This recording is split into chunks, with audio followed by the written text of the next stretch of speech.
le tun ruma hian mitam tak hriat chak le buai pui kum sang Rorel ti chung chang kan han zir ho don ani tun tum kan Bible study huna kan zir tur hi ngai dan rang atam khop mai Bible in min zir tir dan dik tak kan chui main mi chi rang te ngai dan lian pui lo om to han soi masai la pakhan na chuan a millennialism an tia heng ho hian an ngai dan chu lalisu Krista ring tu thi to apiang te kha an tharau wana a chonghal zela an thi nin ti chuan Isu Krista hoin tu na wana kum sang ron rel me kani an tiani an ngai dan chuan ko ran hi chu Isu Krista local hengin om chun zom zelanga Isu local nia mi fel thi to te tharau wana kum sang Rorel me te tharau kha lo chuk thanga Isu rualin an lei taksa nen khan arin fin khom lenga ti chuan thole na alo manga tin mi sual thi to te pokha thiam lo chang turin kai tho an niang Rorel na ma chon turin chatua na thiam lo chan tir an niang tin mi fel te po Rorel na man ding vele thowanga amai ro chu mi fel Rorel na ma din tir te kha chu thiam lo chan tir na lam ni to lovin lom man don tir na tur ani to don ani an tia ti chuan he final judgment zo ai hian chatuan ti churo in tran to mai don ani chatuan ram chu an ti ve ni an ni chuan naki na kum sang Rorel kha an ring lo mi thik tharau kal ma sa ti khan Isu hoin an rel mek ti an ring ani chu rin dan dang panina chuan post millennialism an tia hemi te ngai dan chuan ko ran hian chanchin trai chak takin a puang zelanga ma son chho zelanga zoin khovela mitam zok te to pa Christian an lom vek dona ti chuan Christian na hian khovel hi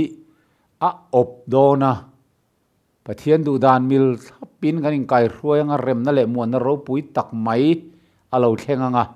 chon kum sang ro kan rel don ani hele ya hian tin an ringa taksa nge ya hele ya kum sang ro rel anin be se ni kum sang han ti a figure tak ani kher an ring lawa then chuan hun rei tok tak soina mai nin an ring ani ti chuan chu tianga muan na rem na hlimom tak mai Zion fanulal na masa chu hele ya kan chen zo chuan Isu Krista alo kalanga ti chuan ring tu le ring lo tu te pon tho lenga Rorel na nung ber final judgment alo manga chumi zo chuan le thar le van thar chatuan kan chen zui ngal don ani an tiani ador le chuan apathum na chuan pre millennialism an tia he ngai dan chuanin ko ran hi khovel top thlengina kal zelanga buaina hun rap thak tak mai great tribulation hun khovel alo thlenganga chumi zo chuanin Isu Krista lo kalanga kum sang ro kan rel don ani a local ni hian mi thiang lim thi to te an thowanga an taksa le an tharau kharon in zom lenga chu mi thiang lim te thole kan ti chu ni don ani chung mi te chuan Isu hoin le ya hian kum sang ro kan rel dona sontlung pong khata bu za kan thar to anga bu vui te po sakor mei tiet anianga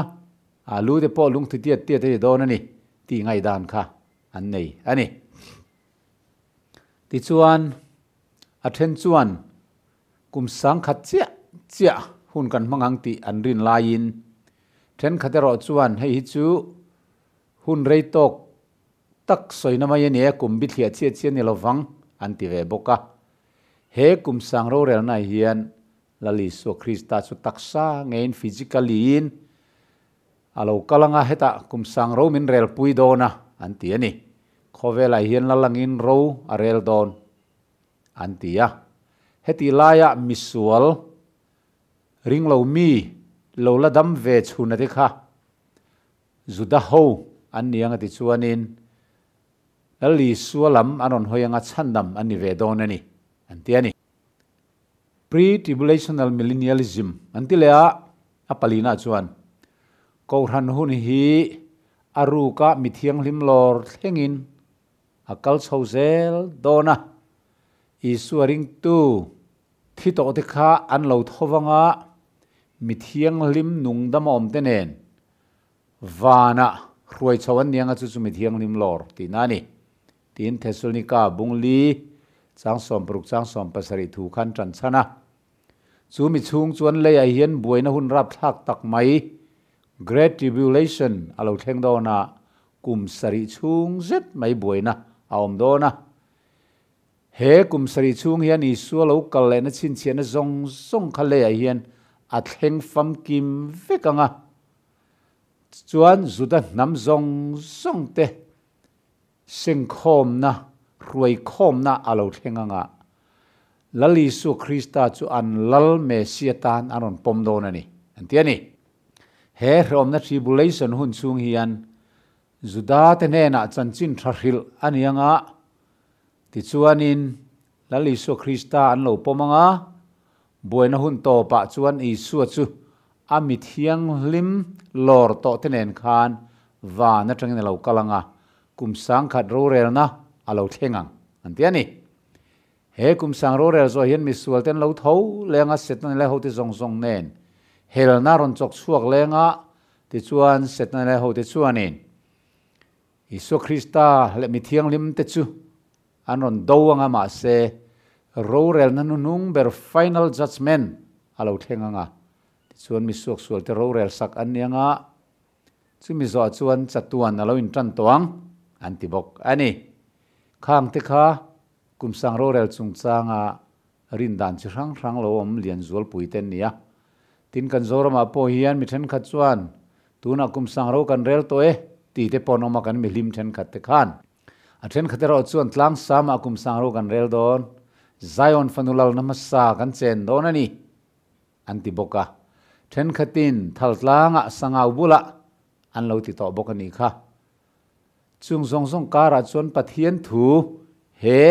kan Bible hian engtin nge min zirtir dan ti kha tuna kan lo zir ho don ani ril ru tong trai na lo nei theu ulangin helama tong trai te kan lo man to sa wangin kan tong trai non to lo mai anga ngai thatu te ro chuan thinlung tong trai na tak zet nen pathian lo pol don nia le Bible ilo chiar teang thu pon bung som ni chang khat atanga chang thum lo en phot teang tin van tir ko le lo cha bi le khai dian lian pui kengin wana ta lo chuk ka muwa tin ra kon rul pui tar chu chu chu diabol le setana ni amana kum sang khata ta na phuara leilo ta pailu ta khar khuma kum sang khat chu vei ma lo chuan nam tin abum le to lo na turin na char nan ta a chu mi hnuwa chuan reilo te tan chuale ri turani atiani athu kan siar te kan thriat thiam the nan lalpan kan za thin lungte minti har sak theu ro se amen helaya hian kum sang khat chung chang kan han mutran ta a he mi kum sang Rorel na ron hong tur hian lali su Krista alokal phot anga yani tin kan thriat tur chu kum sang khat Rorel tur chuan alo bera kum sang khat aya rei dam ni angai don ani chuti ni chuan tu na kan lei taksa hian kan rel thei don lo ti achianga elaya hian Bible thu inamin thilang hian kum sang khat Rorel na a om main setana hi phuar ani phot don ani chu setana phuar tur chuan lali su Krista lokal masak angai don ani ti kan mu thei ni chang li na tren lo chia le teng tin lal thut pha te ka mo chunga mian thua anena chuan Rorel nan pe a tin Isu ria tin thu wang le pathian thu wang alu tan te le sakol le lem sbai bu lowan chalai mon kutai mo chin chian nei lo ti chu ka mu boka chung ho chuan lo nunga kum sang khatatan Kristanen Rorelin an oma antileta helai thu a hian enge kan mu Isu ria tin thu wang le pathian thu wanga lutan te sakol le alem chibai buk ve du lo wa an kuta mo an chalamo chin chian nei ve du lo Isu Krista ta na rin om tlat te kha kap muwa chung sakol le lem chibai an buk ve du lo wang te le mi hring thu pe kan zom ve du lo wanga rin om ta ka Isu ta na thi te chu an lo nung ta atiani kai thon lo nia ti chuan kum sang khata tan Kristan en Rorel in an oma an tia helai thua chiang ta kan han mu tran chu kum sang Rorel na tel tur te chu thi thei to lo te ti dang lam na chang to te thole na taksa van taksa tho to te an ni ti kha chiang takin min philani changa chang rukna loen le tai la mi thi dang te ro chu kum sang khat chu vei ma lo chuan an la nung ri lova chu thole na ma sa zawk chu ni thole na ma sa zawk ka tel te chuan eng tholin an thiang limani chung ho chunga chuan thi ni na chuan thu reng nei lova pathian le Krista pui thiam ten nianga ama nen kum sang khat Rorelin anom zawkang tileta he thole na kan malom tu re hi Bible in chiang takin min lo khila he kan pathian thu ala li suan zohana bunga chang somne le pariata heng hi makti su huna thleng don ta chuti huna chuan thana om zong zongina o an riang an chuak vekang thil tha ti tu te chu nun na changin an tho lenga thil sual ti tu chu thiam lo changin an tho leng atiani kha thole na hi chini a om don kan ma hianin tir ko te bung somni le palia tir ko pola chuan mi fel te le mi fel lo te thole na om don ti chiang takin alo soya chang som pangana tin mi fel te le fel lo te thole na a omang ti pathian lama ka be se heng ho te po hian chung chu an oi ve boxi alo ti chat mai ti chuan kan mai hian thole na chini arun puya thole na om don na chu mi fel chandam tur te thole na ania pakhan na chu thole na hmasa zawk first resurrection ti ania chu thole na hmasa zawk ka tel te chu an eng tholin an thiang lima chung ho chunga chuan thi ni na chuan thu nei ve don lowati pathian le Krista pui thiam ten nianga ma nen kum sang khat Rorel nom zawk don atia a chiang le mai hnial ngai na pom lo hele ya taksa kum sang Rorel khani lovin he thi thei troi thei taksa ne na kum sang Rorel khani lovin thole na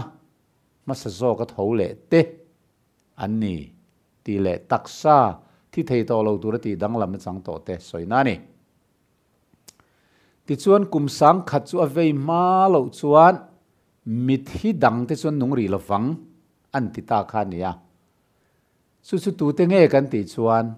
misual thi te kha ne thole na ma sa tho ve thei lo ho kha ti kan lo re chiang ta ani chang sari tanga chang ko lo chele thuak photela chu ta kan soi fia chho zelang tin kum sang khat chu vei huna chuan setan chu ta na ta chu chuin omanga leiki lian namte goga le mogoga chu bumain do na roi khom turina kal chuakang chung ho tam zia chu tui fin ria ta triau vut ang mai an ni tin leiwang lamda pinan kal chowa mi thiang nim te mun le khodom tak chuan hual ta tin van atangin mei alo tlan ni chu kang ral ta anti tamya mai chu kum sang Rorel zoa thil lo thleng tur ani reilo te tan kum sang khat Rorel zo khan setana po atan na tangin chuale ri turania chumi zoa kum sang khat ve zo khan mi sual thi ten lo tholenga setanan abum le dona pathian mi te pathian khopui thiang lim te mi thiang lim te ri amun te anon beile don atiani chu ole khang kan Bible chang chiar tak zong te kha ani na taka kan zu khiat thiam theina turing kan zainal pan mal min som sak theu ro se amen ti chuan he kum sang Rorel tur hian lali su Krista alo kal phot angai nei ti chu chiang takin kan muta eng tika ngai su Krista hi lo kal le don ti hi kan lo chui ma support don ani kan ma hian buaina hun alo thleng dona chip chiaring kan soiman lawang thu puan bung som le paruk na rem na ripui berbu pasari hi leibuak ani don ani khang berbu zong zong khatuna ka soi man don lova a berbu pasari na tak maya khan boru aga han leibua real na satak alo tlanga khopui ri te kol phe te alo om ngal atiani kha rem na berbu pasari leibuak ani che mai khan van biak buk chungril bertang khiana lisu Kristan akinta tin orol ro pui tak mai kha aron chua dona chu vele chuanin lir alo nginga Isu Krista chu mi thiang lim te lam turin he khovela hian alo kal don ta tinania chu talali Isu Krista ro pui taka alo kal dan tur chu Thessalonica thon khan bungli chang som per ku kan muwa lalpa nge chu au thom nen vantir ko chungnung ber o nen pathian to toro ri nen wana tangin alo chuk don sia ti chuan Krista thi to ti chun tho hmasa anga chu minua chun keini nung damalo lom te nen hian borua ka van chum jinga arwalin ruai chhoin kanom donani tin pol khan alo soi ani kha le Jesu Krista lo kal le na hi anai le to ni ti chin chen tin reng lo thleng dik mek te wang hian kan khre theya Jesu Krista lo kal don ni hian vantir ko chiar sen lo ti chuan aron zui koi thangoi ngoi dona to torot ro pui tak mai chuan ham dona ti chuan mo nei tu chlo thleng ta amuak turin lo chuak ro khai tin out thom lo omanga chuta Isu Krista manas zayo na mien du lo kha ro pui na chimbal hual vela thil ti thenalal thut thenga Rorel turin alo kaldona van chum te nen amalama chun trek aron tlarbum rumanga ati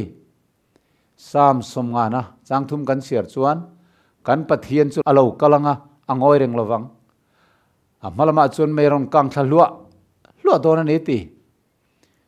Jesu Krista lo kal le na ni hi arap thak em dona ripui chu matona atanganga ati ading a hoi velang nam chun thabaranga au rol ro pui tak mai chuan kami teu vai vutom teu lo har ro le an tiangan kowanga chu pathian fa pa rol ro pui tak mai kho pui ring ber ai poring zok chuan khovel leilung chun fan kwal ruyanga chu pathian fa pa ring tak mai chu tuar lovin lei hi royanga chu lei khi kak chat diai doi kar tang te chuan mei al arin vor chuak lupanga lir na satak mai na lo nginganga khoro pui den chim rumanga clear kartin reng te chu sonina nomanga tu finria ta tu chu bela tu so bor porang mai hena so boranga ti cheturam huai rol thipui thin rim re thei lawang mai lo thok chuan ram huai rolang mai kha chiao hi ron chiao vonganga kol kil to patang chuanin thipui rap thak tak mai chuan khovel hi ron noi velanga tlang te chu nging lo panga thlu luang thi chem ngi nang mai in ti chuan lungpui te chu an ke roin vordar chumanga khovel hi hlavina khuranga mitam takinan ei ru ka tangan lo sak building ro pui tak te chu mit khap kar chung lekhanin achim cherum rumanga chatua na tana chethei lo tu ro mangmayan lo din pathian ngai tu lek lawa leilamein hambei tumom niom taka in ro pui tak men lo din te chu an min mua chuanin achim rumanga tui finriat phulbul bul mai te chuan khopui choron chim dona ni lei te choron chim ma clear car te chu bodona tu na New York khopui te Bombay khopui te Delhi khopui kan ti te Japan khopui Tokyo kan ti te Canberra te Melbourne te Sydney te Calcutta khopui te Ponyang pathian thin urna chuanin apil chiang le ya chuan a chim rum mai don khopui tin reng chu ti chia tin omanga nom chen na khopui tin reng pathian theingil pha na ata na mi te nan lo man chu pathian thin ur na ni ro pui tak mai chun ti chiatin aom don ani chuta Isu Krista rol ro pui tak mai na kami te lo har ro ti vele chuan than aloin hong hok hokanga kumrei tak mai than in alo lem to nu vai vuta pil lei thu ariat kar vai nga lo tham ral to te kha pathian fa po wang chuan mak tak mai khan an tak sa troi to nu chu siam thar le nin kai tho an nianga chatua na thile ngai to lo tu rin troi le thei ngai lo tu rin Isu Krista thole tak sa an pui siam thar diai nen khan an lo thole don ani hallelujah hei ngei mai hini Calvary cross ina ara chua athil tum a gol chu hei ngei hini lali Isu Kristan khreompo huama kan tan cross aron tur na chan tak mai ra chua lo thlen hun tur chu kumtam tak thi na wang lo in then to ti chu hemini yen chatuan in then le ngai to lo turin in to khom dona chuta mi thiang lim nung dam lo la om te kha lali Isu Krista lo kal le ni thenga lo la thi ve lo kha mit khap kar zeu chung yan ti danglam transform an nianga ti chuan he taksa thi thei kha thi thei to lo turin he taksa suan liam nu troi thei thina kha troi thei to lo turin chatua na thile ngai to lo turin hetia mit kan han khap zeu kar chung hian ti danglam kan nianga he kan tlom lai taksa hi amma taksa ro puyang om turin a siam thaleng ati hun chu ta khan alo theng don ani awan nga le lom te lu lem te ro hemini hi suale ram huai tlom na ni chandam fa te kan zalen na ni tur alo ni ve don ta ani le het Isu Krista lo kal le na chan chin hi lalpa zol nei ro pui taki sai chun ti hian alo soi ni ngai te lalpa chuan lei hi ti ruwa kina ti ram dona a khai khupanga a oma te chu ti dar don tin van tlang chunga ti angin pui thiam chunga po ti aniang boy pa chunga omangin a pu chunga po a omang boy nu chunga omangin a pi chunga po a omang leitu chunga omangin khal tu chunga po a omang puk tir tu chunga omangin puk tu chunga po omang apung uma puk tir tu chunga omangin ne na pung pe tu chunga po omang chang thum na lei hi ti ru fai kel le ti chiat fai kelin a omang chu thu chulal pan a soi to ani lei hi trapina chuaye khovel hi chawina chuaye lei mi chung nung te chu an chawe lei hi a om na te nuaya chu na bol lo zo ta dan te chuan bo chiata thurua chuan ti danglama kum kho thu thlung chuan bo chiat avangin chu wangin an chelona en lei hi eizowa awma te chu thiam lo chan tiran om ta ati arap thak don le mai chang som pakwa chuan ti hena soini lei hi ke cheve ka lei hi ti ralin om zowa lei hi na satakin nginga lei hi zuru yang mai na pai hlokanga bok te soing na soi luayanga bo chiat na chu chunga ri takina omanga ti chuana tluanga thole to lovang atiani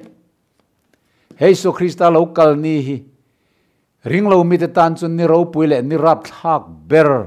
lalpa thin ur nani lalpa ni ro puile rap thak an lo ti thin kha ania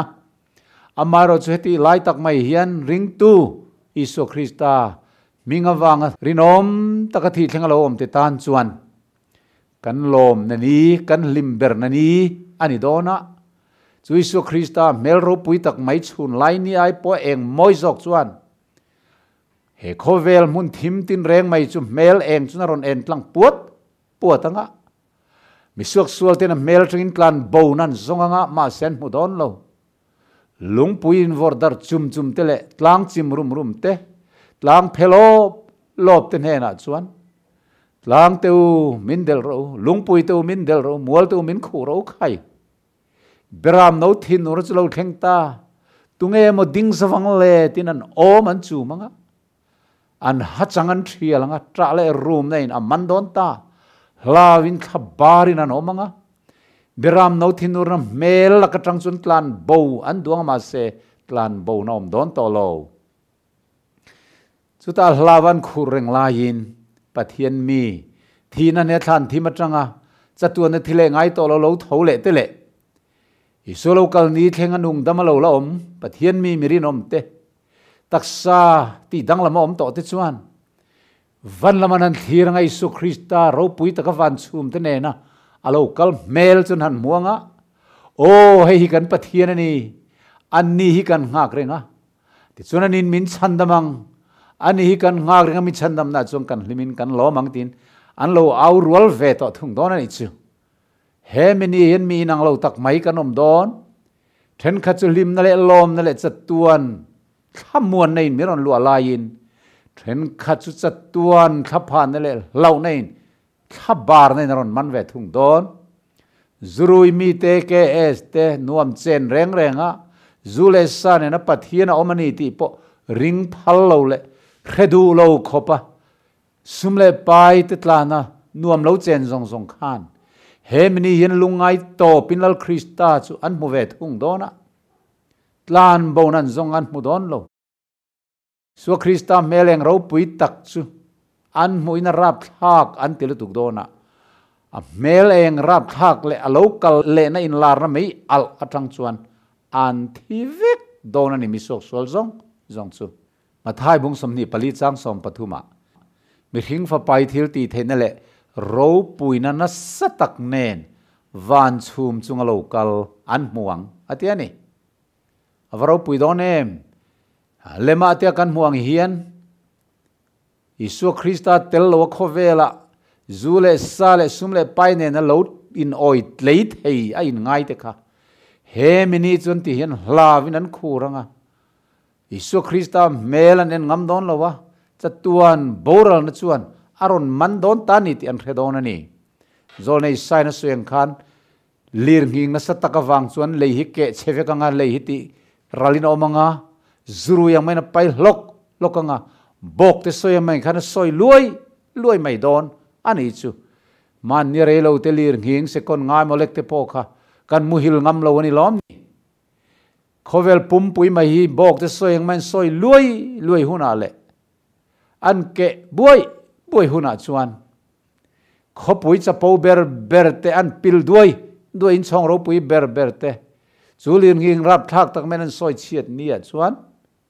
Krista Isu thu taka ding het velo ti zia ring velo pathian dan le thu pek zo mangai lo ti zong chu hlavin an khur don michak le mi huai sen ber te po hemini hian an zam chevek don ani in chiar non le teng o Thessalonica thon khat bungli cha som paruka lolpa nge chu out home nen van tir ko chungnung ber o nen pathian to ri nen van atang lo chuk don sia tin Krista thi to te chon tho ma sanga chumi nuwa chon ke ni nunga lo lom renga te bo ruwa ka lalpa muak turin an ma ni rualin mi thi thole te rualin atina chum zinga te ken lak chawin kan omanga chuti chuan kum khoin lalpa hne na kanom tong chu vain he thuin loin thlamuan ro ti pola khan lele makan muang hian thlan na loin honganga mi thiang lim thi to ten lo thowanga nule pa le fa nau sen te thi na wanga kum tam tak lo in then to te kha in to khom le nani hlimom tak mai alo theng don ani he mini hiani unau du tak te u kanali so Kristan anga lel em atlante amo thiang lim ni turamin roi khom na ni a ang chunga min ku khom le na ni sual wanga kum sang ruk chuang zet mai evile adama bo chian na wang in then to te kha lali so Kristan atlan na thisenin man pen min lo leito amar chu hun ruat khen main tu na takin kan lain mu thei lova rin nain dar thalanga kain muriai roi chau khani ya he mini he chuna tlan tenen atak takin troi thei to lo van taksa puin kanin mu thei to don kan tlan tu aming kan faktrin mitlong a mel kan mu ngai lo rin na mit chaw kan mu kha he mini hen mel ro pui tak mai mel lo mom tak su kan muanga eng ting nge la phua tu na soi kha o mel lo mom ko muin ka tharau lo mang ati engang takin lom na sang imo he mini hian Isu Krista mel ro pui tak mai chu kan hlim na le kan lom na kan thamuan ani lain mi suak sul chan dam ni velo te ta na ro chuan an thaphan na le an hlau ber alo ni ve thung don sia ni chu avan ro pui don em ti ro hei hi ni kan nga lel ber ti chuan Isu Krista ring tu thi to zong te thile ngai to lo turin troile thei ngai to lo turin than teng lo thole nuwa o thi na khongai tur chuam tak thana khoyang ei hne na chuam tak min valem thei ta lo ve thana kan chunga thui nei to lo tin thi na le than thim chu kan uan khum to dona ti chuan nung dam lo la om chandam fa ti danglam te nen a rualin RUAL rualin amen van chum zinga khian Isu Krista tok turin ruai chho kan ni don Eliza ruai chho tu mei to lai lir thong lei vira a ruai tu bok te khan van tir ko thiang lim te khan kol kil to prang kol kil to le lam thengin sandam fas Australia ramami America ramami Burma ramami India ramami kovel mon tinami kha minron lor khom dona avan limom done van khopui lam panin muangin Halloween khain kan thok chho ve to dona ni chuta chuan vana kum sang Rorel na limom tak Isu Krista howin kan nei dona ni chumale eu engting e vana kan nei doni ti mai thupuan bunga khan tin le chun ron relang ti khom ni lo mi tin zo nai in thin lunga in lo nei i lo chiar teng o kha ka thupuan bunga chang so mi lo en teng nang le khabu chu la chin chian te phel tla ki ni e tali niom to a chi tin mi te trong tin mi te mi tin mi te nam tin mi te pathian tan i thi senin i le ya kan pathian tan khwale tu ele pui thiam a te siam ta sia tin le ya chuan ron rela tin lathar an sa a he mi thu chang choi he mi then kha chuan le ya kum sang ro kan rel don an lom ni tin an lo ngai to thrin ani ni e Bible chang hi pakhat chau lak chuan niom ve tak tak hi om reng ani amai ro chu Bible bung le chang tin hi kan zir kual angaya a context anti photrin kan soi photrin nang hian helai thu hian enge ni soitum kum sang Rorel soina hian enge min khalluatum enge min zirtiratum Bible bung le chang rang kan zirtel angai ni ama sain vana kum sang Rorel ni don ti kan thria theina tur then khat in soi zung tiang pakhat na he kum sang Rorel na a kan chairman tur chu kan thria thiam zongin kan chairman tur chu kan ho tu pa tur chu Isu Krista alonia ama ne na kum sang Rorel tur kan ni sutini chuan Isu Krista ne na kum sang khat Rorel tur chuan kum sang aya reidam theimi kan ni angai dona tuna kan taksa le thisen ang long hi chuan hele ya hian kan rel thei don lo ti achiang ta ni sutini chuan kum sang aya reidam tur chuan chatuan mi thi thei to lo kan ni khanga ya chumi minron petur chuan Isu Krista alokal angaya lal Isu Krista local nia khan thlanom zong te Isu Krista ringa thi to zong te kai tho ania thi thei to lo van taksa pe kan ni ta chu tiang bokin khaminia minung dam lo la thi ve man lo kan tia te kha mit khap kar zeu chungin Isu Kristan a han ti dang lam ta ama taksa an puya siam thar lo ni ve ta chatuani nan thi don to lo khang mi thi thole te le minung dam ti dang lam te kha arualin van chum jing alak chho an ni ti Isu local ni khan kan mo ne chumi dot le chuani kha mini ve khan chandam lo tur misual zong Isu local ni thlenga nung dam lo lom te kha Isu Krista local le na mel eng rap thak tak khatwar zo lovin le local ni mei al rap thak tak nen local na mei al khatwar zo lovin an thi fai vek donani ti kan the thei ta ne chu Bible chang dang karong keu zelang lo la ngak ro lo la nial su misual zong an thi vek ti kha kan zu the thei ta chu ti ni chuan chandam te zong vanan chho vek to a chandam lo tur zong misual zong an thi vek chuan enge om zia leihia ruak vek don tinalo ni ta ne mi hring anom don to lawa chú lấy ruột chú lấy lót tiệt cầu anh à khuar khurum mong này lòng mai soi anh à chú lấy ruột à chuan setan ale hậu te chú tàn tir anh đó na là Isu Christa khan khai điết liền pui in à phua răng tiệm gì chú khai điết tắc tắc lắm à cọc lo wa Khawiah đang ăn thọ chuột thấy to lâu nó tur lệ khoi đang mà nôm thấy to lâu nó turin he lấy che ruột cái hiền à cal nan don à thu này này là phua bed don tina này chung te chu Isu Christa local nia thil khen kha ani isai bung samruk puruk chang som panga elo chiar tiang ngai to thin ur chu thin rim na hrit thlatur le azil haw na chu mel te hrit thlaturin lalpa chu mai ne na local don sia to lai lir chu thong lei virang mai niang mainani lalpa na ngai to don ni akhan dai na ni mi zong zong angai to don ni ti chuan lalpa ti hlum te chu tam tak an ni ang ati Isu Christa local ni hian misuak sualte ti hlum vek dona an tam em dona ni Thessalonica thon ni bung ni chang ri lo en tai la sumilak bo huna chuan dan bo chepa cholo lang tong lalpa isuan ani chu ka thoin ati lumanga alo kala in lar na in ati bo ralang alo ti veya Isu Christa local ni hian dan bo chepa sakol le anung zui tu zong zong kha alo kal in lar na le mei al khan ati boral donani ati ani Thessalonica thon ni bung kha chang ri ta chang som lo en le tang lalpai su pathian thalo mi le kan lalpai su chan chin tha oi lo mi te chunga phuba lai na van tir ko chak tak te nen mei al zinga van atanga a in lar huna ati hreom tu te che uchu hreom na thung ru le nang ni hreom tur tu te hi keimani ne na cholna thung ru thung chu pathian tan thil fel tak ani sia chuminia chuan mi thiang lima te chuan choi moya om tur le ring tu zong zong ate chuan kan thu riat tir cheukha in ring sia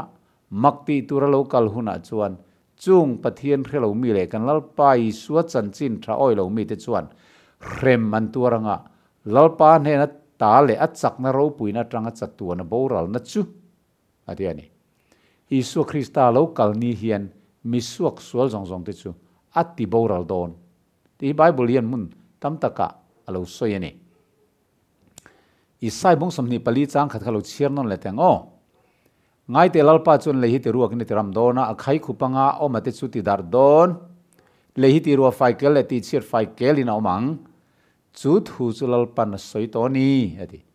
he Isu Christa local ni hian le hi ruak fai vek don ati chevek don ake chevek don mi ring kha handam chi zia zang ani don tolo Isu Christa local nuwa reng leya mi ring nungdam zuda anema dalo anema anom thei don tolo reng Isu Christa local main he khowela chanchin thai hil zo vek ani don na chumi zo top na lo theng don ti mathai bung som hele pali chang som pali khang kan muwa chu chanchin thil dong to apom du to lo te akha atopa chanchin thil le na tur chan reng om to lo chu wan khoi na kong khar ani nuwa khan berbu khrem na hipui pasari khalei buak ani dona kha khrem na berbu lei buak ani to china reng kha chuanin chanchin thil le na tur hunom don to lo second chan som to lo a berbu pasari na Isu local to dona Isu local ni khan hipui te nen hipui na ma aron hruai don ati kha hipui rap thak tak te nen mei al nen rin lar dona a meleng ro pui rap thak tak chu tur lon mi sual te chun thi vek dona chu wang chuan nung dam kha om chi zia zang ani to lo no dam lai thilom zia kha te khina tuelet khan no te long bak kha chu leilunga mi hring dam zuwa pakhat manom lo lota huna Sodom le Gomora ang po kha alo te khina Sodom le Gomora me na kan khan nung dam pakhat ma zuwa lo re helal Isu Christa local ni hian tu ma azwa don lova chandam te zong zong mi thi thole te le nung dam lo om te vana arwai chhodon awangin khami ba kha chu misual thi zong zong ta khalei chunga hin ek dur mai ani don ani zol nei jeremia bungli chang somni pathum lo en le teng an lo in lungrual hlomem zol nei te hi leilung chu khan na ngai te triau le ruakin oma van te point engan nei lo tlang te ka ena ngai te angi ngamol zong zong po an phel lok loka ka hanena ngai te mi ring an om lova chungleng sawa zong zong pon thlok bo zo ta chu minialal pa tha te chuan leito patangin leito thlengin anda panga sun lo le khom lo le phum lovin an omanga leichunga ek dur mai anni ang tin zarimi bung somni panga cha somthum pathuma lo soi bokani awa chiang kel kolve lali su krista alokal nia misual nung dam anom theidon to lo reng an thi fai vek dona lei heruak dona chungleng sawa zong zong pon bo vek to don mi hring anom to don lo chu minialal pa tha te chu leito patang leito le lam theng khan an tlu sop nul mai dona an ruang vui tu le sun tu tur ponom don lo wani ti sun lo le khom lo le phum lo win an omanga lei chunga hian troi ral mai don kum sang chung khan an troi ralanga kha kum sang chung lei ruak a khan setan le ho chu phuar ani don ani chu tan tir ani dona pathian thu nei na le thil ti theina khan a phuar tlat don ani heleya khai dia chain tak tak angkha ani ring su thu pon bung samni chang kha chang thum in share thaleng o tin van tir ko le lo cha bi le khai dia lian pui king in vana ta lo chu ka muwa tin ragon rul pui tar chu chu chu dia bol le setana ni mana kum sang kha ta na phuara leilo ta chu na pailu ta khar khuma kum sang kha chu vei ma lo chuan nam tin bum le to lo na tur na char nan ta a chu min huwa chuan rei lo te atan chua le ri tur ani heta leilo ti hi bottomless pit ti ten soi ani thina khor khurum mong nei lo anga soi te po ani thin amai ru chu thu puan bua khilo na thu reng reng hi symbolical term mangveka symbol tong kau che mangveka soi hi alo ni thina a literal angial angan tak tak ni lem lo hi a om nual ani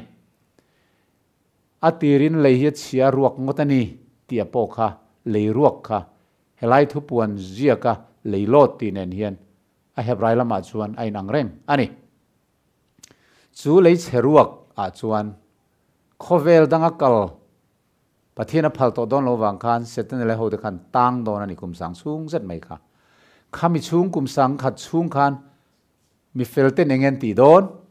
isu krista hovin vana kum sang khat chung ron rel don ti kan thei ta engtinge vana ti kan thia thei ri ngot kum sang ro vana an relang ti sia kom si lo wa iti mai thei ni thil ni dan lo theng khan thil lo theng le thil ni phung bible lo theng kan mu khan aron ti chiang ta e mani isu krista lo kalanga mi sual zong zong an thi fai ve kang mi fel nungdam ti dang lam an nianga mi thi thole te chandam tur zong zong ti dang lam nen a rualin vanan chovek dona chutin isi chuan leya khan mi hring anom lo ati chungleng sawa pon thok bo zo to lehi ke cheveka ti ru fai kel ani ati avangin kum sang ro rel chung khan leilung hi aruak fai kel ani si chuan kum sang ro rel na hi leya a om don lo ti kha mia berpon kan zu khethiam thei ta ani thil kalphung thil theng indot bible soi kan zu zira tang hian ti chuan leiruak a chuan setan a phuar ani don ta ani le kum sang ro rel na chuan tu te chung chang nge kan rel don ti lai kha pakhat na chuanin chandam lo tur zong zong te eng tiang taka khrem na hi mutlak ngen ni eng tiang taka khrem tur ngen ni ti chung chang a kha an thil ti ang zel rel sak ani don ani tin vantir ko te ro lampo kan relang ati pola khan in chertiang korin thon khat bungruk chang ni chang thuma ani le mi thiang lim te chuan khovel an ngai to don tin khelovem ni le tin khovel ma hi in ngai to om chuan thilte berte po chu ngai to tlak lowem ni le tun dam chung kho sak thu te chu soi lo van tir ko te lampo kan ngai tu don ti in khrevem ni atiani heta van tir ko te ro lampo kan relang ati hi van tir ko thiang lim te chung chang ni in alang lova achan chu van tir ko thiang lim te chu kan Rorel pui tur te an nia Isu Krista hovin van tir ko thiang lim te Rorel sak an ngai don lo setan ale hote van tir ko kal sual hote chung chang kha kan rel sak don ani ti alo chiang ta ni setan hi vana cherub din muna lu alaya tangin khovel to khenga an hatho zong zong Isu Krista ai si ka vana helna cho chhuwa dana tangin a chan chin kan chui chuak dona le pai thak ani dante vanin do na cho chhuwa dante he khovela evile adama bum dante babylon hote ni lo biak tir dan le pathian mi te hroi bo tur milem bia na khovela din dan zong zong te Christian te lo ngai sak tir dan zong zong te pop zirtina man ruwa manga Christian sa khua hroi bo dan zong zong te chip chiar kha kan chui do na eng tiang takana nge tuar tura kan du ti kha kan lungoi tokin kan relanga ama puchong khumati dan takin bob khok herin thamuang takin misuk sul te chanchini kan rel ve tong atialom tiang de lek chuan misual te ro kan relanga anthil tiang zelin setan ale van tir ko te ro lampo kan rel don ani chu le ti chuan atoi zong kan kal pu pang kum sang khat ro kan rel zo chuan enge lo thengang thu puan bung samni changa chang ruka khan mit hi dang te ro chu misual thi te soina kum sang khat chu vei ma lo chuan an la nung ri lova ti kan muwa chu chuan kum sang khat a vei zo chuan misual thi te an lo nung le don ti kha phera phawangin ati chiang sa to tin ama kan chiara khan kum sang khat tan setana kha phuara nianga chu min nu are lo te tan chuale ri turani ti kan moni kha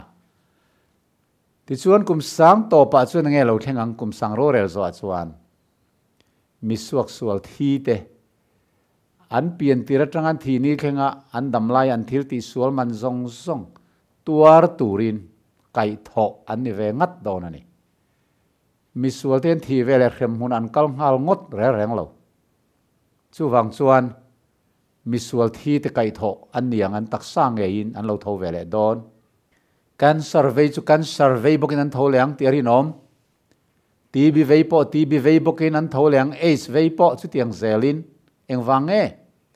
ti danglam an ni ve don tlat lo anom dan ngai ngai kai tho an ni dona pathian Rorel na ma din tir an ni dona ni ti chuan setan le ho te po chu phel an ni ve don ta misual thi te chuan lei wanglam aron dap don ani an tam lu tuk don kaina atanga thi te kha isu local thenga misual thi zong zong te tan tam dan tur chu tui fin ria da trio hu za tang mai ti jiak tu hian ti chuan mithiang lim kum sang Rorel ho kha isu hovin vana tangin khothiang lim te nen leya kan chuk don ani chu chuan olive tlang khu a phel dona ruam na sataka manga ta chuan pathian khopui thiang lim mi thiang lim ten kum sang ro kan rel na kho thiang lim chu reilo te chunga tan bok te angin da ani don ani chu kum sang Rorel zote vana tanga mi thiang lim zong zong te na isu howa voi ni na le kan lo chu khan lali su chuan a kein le rap to don olive klanga a ke ngatanga ruam na satak a om dona ta chuan khopui thiang lim chuan hung lai lok don ani bok te han ti reng reng hi thil rei lo te atak tak khotak tak ni lo va in bok lok na soyang deu ania chuan pathian bok te chum ring zinga lom ta tiang khanin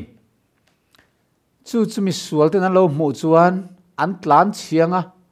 rap thak an ti don ni chung song te chu an malam huna thil thleng tur ani ole chung mi fel te thole na le mi sual te thole na in kar zonga ka kum sang khat ani ti chiang ta a ti chuan khang mi sual thole te kha Rorel na ma khothiang hlim ma chuan ruai ani dona lali so Krista chu khopui chunglama kan ti don nge lal thut thlenga thuin mi zong mu thein Rorel tu ani dona a mel ro pui chun lai ni ai po eng moi zawk ro pui zawk ma chuan nam tin mi sual thi zong te chu kai tho an yang kha ron ruai ani dona setan ale ho te zong po an tel don heta hian ti chuan kaina atang khan mi sual thi zong chandam lo tur te kha amal malin engwanga chandam lo nge ni engwanga he chatuan khrem hun mei dil hi tur nge an ni na chan kum sang ro rela fia fel fai ta ka kan lo rel to kha phar na om dona hei hi ro rel na nu nung ber lal thut pha var ro pui hun chua na anti ro rel na khani thu puan bung som ni chang som pakhat tang khanin kan mo ni ti chuan kha ro rel na khan amal malin mi suak sual zong te chung chang kha atak angin ti lan le vek ani don pindan chung rilan om dan zong badroom an khosak dan zong an ei ruk dan zong office athil an ti ruk dan zong an ui relai zong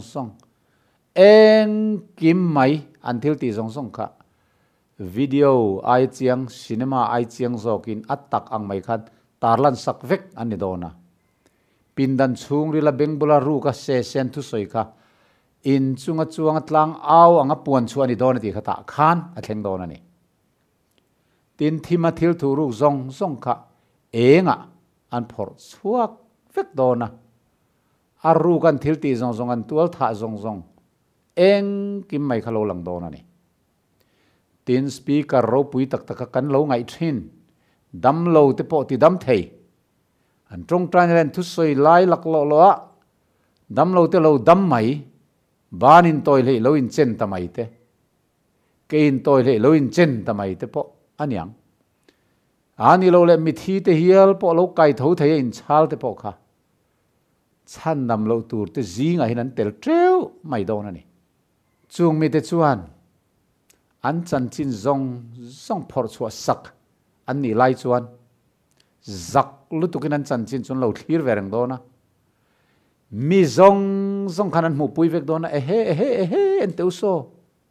kan speaker ro pui ta kan ngai kha en teu oi so va lo sual ve ru kin son lo i ren i so minu nen en teu so tharau chan soram hoi tharau lo ni reng so athil ti mak te po so ram hoi na tho ve ka lo ni so eng kim mai kha mi pui zong mi zong universe khan an mu pui vek to don ani chu tiang chuan kaina atanga atop thleng mi sual thi zong te chatuan khrem huna an kal na tur chan le khrem an ton na tur kum sang ro rel kan rel ang kha tarlan ani dona an mani ngai point an mule effect don chung mi sual ro rel na ma ding te chuan an chan chin zong phola na oman mu khan chatuan khrem hun mei dil tuar tlak an lo ni ngei ti kha an in pom thlap don ani chu tiang chuan huna du rei viau dona mithiam tam tak chuan hei hi kum zavel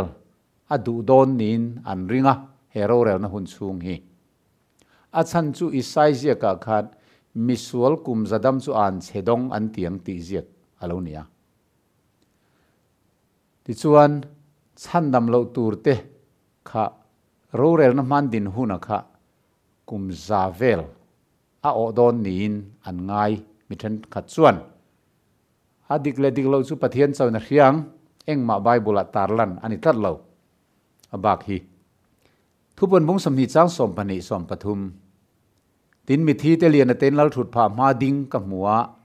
tin le khabu ten kewa tin le khabu dang nun na bu chun keu boka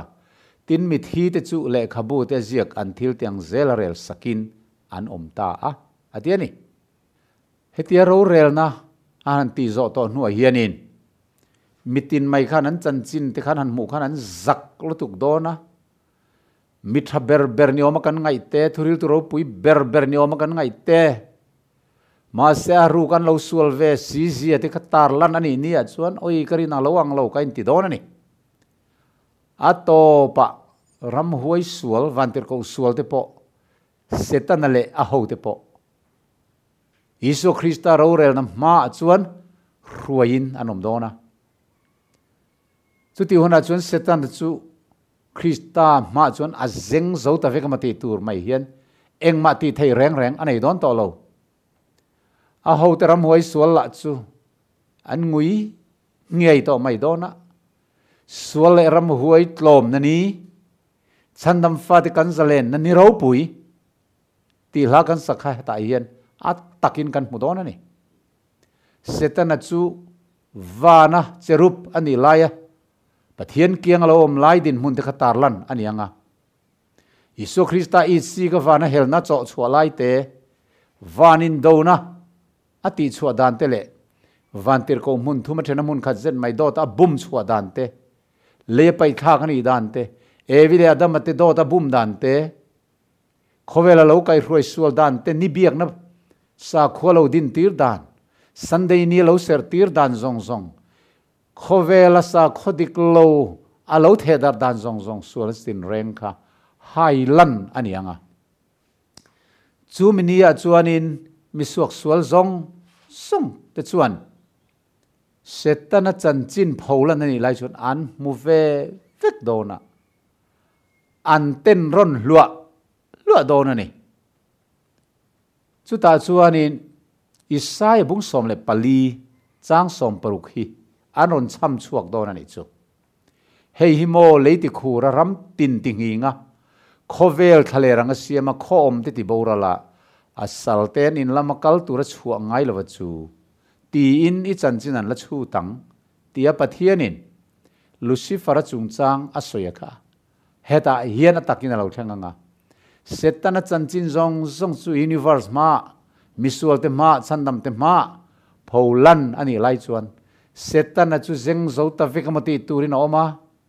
theini se buro somnal lunglian pui kha ngonga ortira tuifin rian monga thak bo pil dai kha chak don ani ma setlan bo na re rengom to lo alo do thin jehovah chu alo ne alo chiang ngei mai Isu Krista la ka alo hel chu ein chir ngoya atanti tur dang om to silo za nei na manta mol pho nei na manta anung zui tu vantir ko zong te po chuan engma lo mai lo ni tian hre chiang ta chu ta chuan misual chandam lo tur zong te chuan he pa phiang sen wang hin mo chatuan hrem hun kan lo chan don le ani hi mo ram te tinginga khovel thale rang lo siam tu asalman te in lamakal tur chuak ngai lo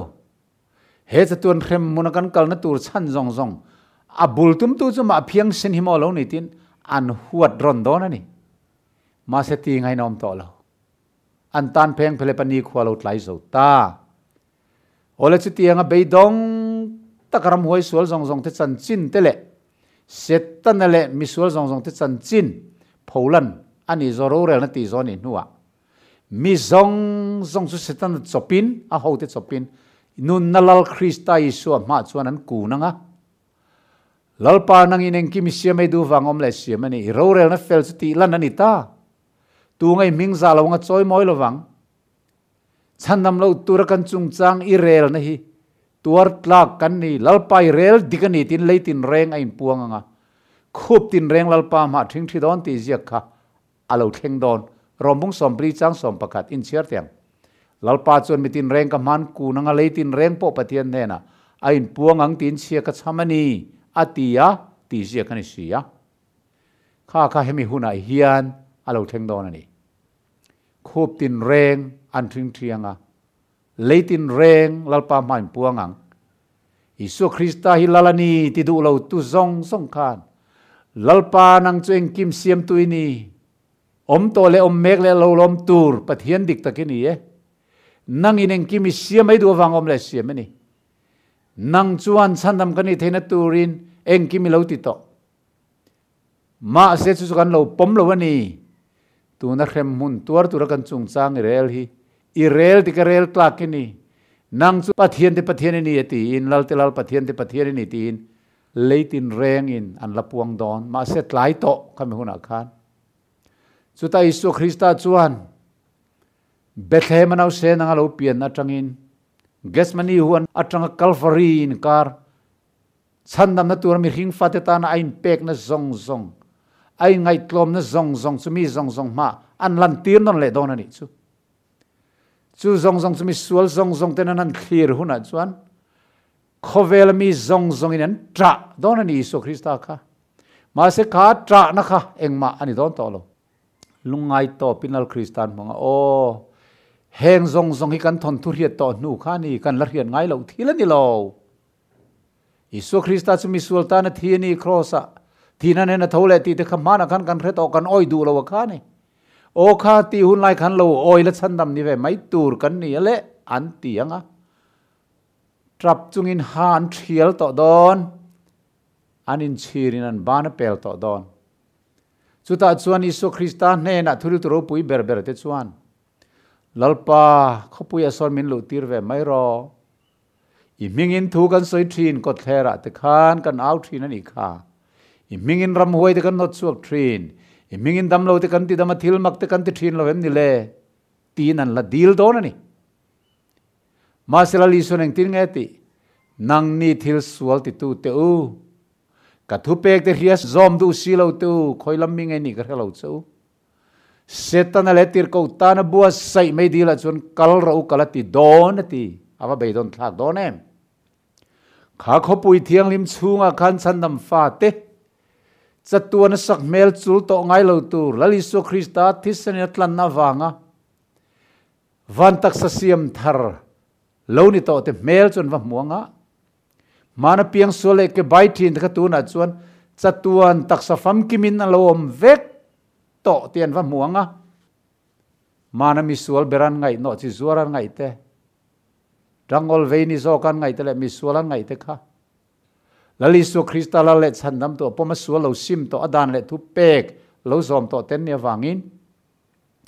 chu Jerusalem khopui thiang le malut tlak chu lo ri to ti an thria anga khwalu theina tura thu pek zom tu te in su fai chu nenga thol ti om zia kha an man to don ani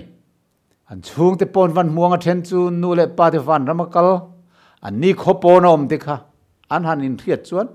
o mana kanuin sim tur min som lai ka lo sim du lo te o mana hang ka pai mi zil na ka lo pom ta lo te kha o kanu le pa tu so khopui thiang hima son chatuan nu nan chang don bi ka ke ro chu chatuan khrem mun rap kha ka tol liam mai don si tin lungai na soi lei thei lo chuan atlak buak to don ani hemini hi ni Rorel ni rap tha lo thleng tur kan ti chu ni chu kan pumpel theina turin la li suan cross a kan tan min lo thi sak to a unau du tak he chatuan Rorel na rap thak tak hi kan machon lo na turin pilata Rorel na ma khan lali Isu Kristan thiam lo chantin zong kha kan tan lo tur to sin he kum sang Rorel na mi thiang lim te zinga thi ni na in thu na i ve to lo na tur muna hian kan tel ve theina turin Isu Krista chu na lal lukhum akal sana alal thu thleng akal sana nangle ke yang mai in mi hinga boyang aron in siam to a thematin reng aron tuara min ne saka atopa thina rap thak ber an se dong thing cross a min thi saka thina ne na thole ta chu ring ro tin arong bol tu te mangin thanem ngai takin min lo som to thin ma se voin thleng ia ni lo la pom du lova he khovel hi i lo lein oi tlei tira he khovel kum lun lo zule sa poisa not mai ngai sang hian in nun chu i lo mangrala telephone handset mobile phone WhatsApp Facebook mai maya i hun i lo la khoral ani chuan he minia in chir nahi avarap thak donem tunen hun rei lo te kan la nei hun tha chú mình hệ cùng sang Rorel nó cắn tel về nó tụi hiền lali xuân mình số mà này ô lệ chú tiếng ta cái bấy đông am xuân tên om nuआ setan na chuan atrum ni na tan to ber na tan itiang o gokle mogoga bumain do na ruai khom turin misuak sul beidong ma trap hom ten he na chuan khai so khopui thiang lim so kan hualang an ni ang kan tam zawk kan neang tin ral thuam chertu ten fui porlenga in do mi khat kho kheng ten fui porlenga ti chuan ral thuam ten han cher leang kumadu reivia wang hai po Isu Krista lo kal ni khovel chevek to akhan an ral thuam jong po a chevek to don sia ral thuam teron cher thar le tur chon hun po du rei le khopang eng chen nge bible soilo eng po ni se to pa kum sang Rorel zo chuan misual beidong te le setan le ho te beidong chuan tiang an reto hek lo le chu mi thiang lim te ri mun khodom chu wa huala wa nen tum dona chu tian kalai tak chuan van atangin meile kat lalpanaron sur tiranga kha Jerusalem khothiang lim khamei thil ti theina ina akan phak lowa aseng hoi rianga ti chuan he khovel hi misual te chopin apum pui mai hian meile kat chuan aron kang to donani van atangin meile kat alo sura in chertiang thupon mong somni chang sari chang riata tin kum sang khachu vei hnu chuan setana chu tan na ta chuina omanga leiki lian namte goga le mogoga chu bumain do na roi khom tu na kal chuakang chung ho tam zia chu tui fin ri treu fut ang mai ni tin leiwang lamda pin an kal chowa mi thialim deri amun le khodom tak chuan hual ta a tin van atangin me lo tlan ni chu kang ral ta ti thupuan bung som pali chang som atanga som pathum kan siar chuan kha sakol le alem chibai buk tu zong zong te kha meile ka ta ngai sakina nom dona ti pathian thin urna mei laina na far khat mana pol dal to lo mangkhan he leile achunga na tho om tenen hian akang char to mai dona ni eng tia reinge akan turi bible aziak lo kum sang khat nge kan tir dona kum nuai khat nge kan tir don bible in soilo ni rei tak nuwa he khovel le chung thilam zong zong hi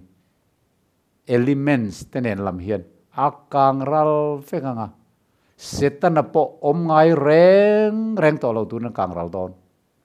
he khovel sual na le nu ma zong zong hi chatuan le thale van thara chuan mu tur pom to lovin ril ru polut turam to lo khopin akang ral fai fekanga chuta le thar le van thar a chunga fel na om chu kan be sei ati tak mai kha lalpan khovela aron hung don ta chu chu kan chatuan mun tur aniang he lei pum pui mai hi mai dila a chang dona hei lava tlang kang na ron vor chuang mai hian mei sa hlom dil tui lung mai ang khan kan khovel pum pui mai hi lack of fire mei dila a chang dona khata khan setan le hotel mi suak sual zong zong chu an kanganga Zakaria sia kina suangin an la din reng line an mit mu te lo ralanga an lei an kam chung an lei te kha alo ralanga an la thi don si lo ni arab thak don ani he chatuan threm hun chan chin hi chu nidanga kan na zir lenga voina ro chon kum sang Rorel kha kan tu pui kha nia kum sang Rorel chu he khovela ani don lo ti chiang he lei taksa nen hian kan rel don lo Jerusalem ani don lo thaltlanga sangawa ani don lo baktonga ani don lo eng avangin Isu Krista lo kal ni khan misual zong zong anti fai vek don le ruak vek don sandam tur zong zong vana seng hoi chho vek chu le ruak a chuan kum sang kha chung zong setan la hote anom ta chu wang chuan hele kum sang Rorel lo be sei na kha bible zia khrang kan thlir chuan ain mil thei talawani chuan le thar le van thar aron hun huna chatuan in Krista howin beram no tal to kha thil ti theina te ro puina te malsom te chakna te mutla kani tin leya Isu Krista chu le thar le van thara kan fak dona chatuanin Krista hoin leitha levan thara ro kan rel don chatuanin lalna kan chang to don chu van ram kan tia lo chang don ta ni van ram headquarters sa khan he kanom na khovel hilalpan asiam thar dona tun ma sualina ti chul to bo chen na sul nu pakhat ma om to lo leitha levan thar kha din dona chu tak chu thun huai rol ten an ro chun tu ram chu ni don ta he kan khovela hian chatuan van ram chu lo in hunganga Jerusalem thar khoro puilu tuk mai kha kan kho pui turania chu ta chon kei point in kan nei ve to don tu na in nei lovin ti hian mi ina an no chua hun hun a chuak mai tur an mi hral sak hun hun a in dang zong lai mai turin nget lo takin sawa thlok lai angin kan om ma se chu ti hun a chuan Isu Krista zara chatuan ram Jerusalem thar chu ka inani ka ti ve thei to don hallelujah chu ka ngak lel thi na ni niro pui lo theng don ta kan ngak lal Emmanuel suale ram huai tlom na ni chandam fa de kan zalen hun tur chu o khovel hiralang al reilo te ralang chandam tu awang le ram kan pel to don Krista mangai tu ten lal na le ro pui na kan chang to nga mangai na phone vel chu kan chen tong lom ru hallelujah he thu hian un hau du tak tu in thamon ang u khai he hi Krista thi sen zar kan chan vo chu ni e apoi mo ber chu kum sang Rorel hi le yang en yang wana ti kan boy tul love Jerusalem ang en yang sangawa tlang sama ti kan boy atul love chu zong zong ai chon wana polo ni se le ya polo ni se kum sang Rorel na tel tur te kha kan ni ve don em ti poi mo ber lai chu ni a rel tu te zinga hen kan tel ve don em ti poi mo ber chu ta kan tel ve theu theina tur chu lali suan kong min siam saka ama chu la le chandam tu ta na thanga poma ma dan le thu pek te ni tin zom ve zel to tur tharau thiang lim chen chil na kan nei thei himin du sak ani chu wangin Isu Krista chu ring ro u chu Krista Isu chuan chatuan nun na omani thil danga in ngat lawang u he mi te uyan an kan min choi mo en thin lung chuan min hlat eng poni selain zirti na mi ring thu pe kan zirti ra wangin mi biak thini thon mai ni ti khatiang ka kan ni lo nan kan in zirti na reng reng hi ti ziak Bible a omem ti hi ingai tu azelang u o Bible ziak ang zel kan kal chuan unau te u kan him don ani keini hi chaklo mai la hi chakani keini nget lo mai la thu hi nget ani Krista lungpui ngeta ka ding mundang jong su treu du pani kan ti theina turin lungpui chungin satuang kha he ka tu pek te ria zom tu mi fing lungpui chungin satu ni ti kha su nun chu kan lo nei chuan kum sang Rorel tu te zinga kan tel thei don ani su Krista local huna lim taka kum sang Rorel tu te zinga kan lo tel ve theu thei nan atu thiang lim kan puan chuata khi lalpan kan zawai tan malmin som sak theu ro se amen